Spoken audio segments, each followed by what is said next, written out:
மகாபாரதத்தில் நாம் பார்த்த சகுனி ஒரு சாதாரண சூதாட்ட வில்லன் அல்ல. அவர் ஒரு பழிவாங்கும் தீயின் உருவம். காந்தார நாட்டில் பிறந்த காந்தாரி பற்றிய ஜாதகம் ஒரு அதிர்ச்சியை ஏற்படுத்தியது. அவளின் முதல் கணவன் இறந்து விடுவான் என்று கூறப்பட்டது. இதனால் பயந்த அவளது தந்தை சுபாலன் அந்த சாபத்தை தவிர்க்க காந்தாரியை முதலில் ஒரு ஆற்றுக்கு திருமணம் செய்து அதை பலியிட்டார். பின்னர் அவளை குரு வம்சத்தின் இளவரசன் திருதராஷ்டிரனுக்கு மணமுடித்தார். ஆனால் இந்த ரகசியம் நீண்ட நாட்கள் மறைக்கப்படவில்லை.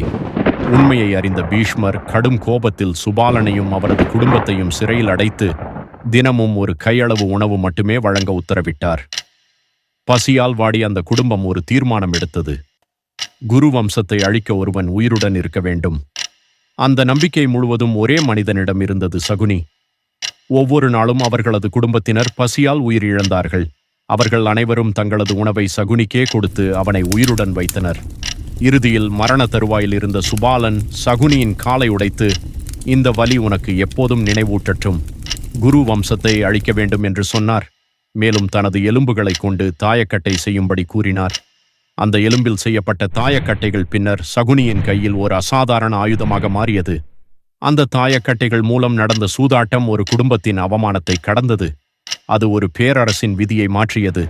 அந்த ஒரு சூதாட்டமே மகாபாரத போருக்கு தீப்பெற்றியாக அமைந்தது.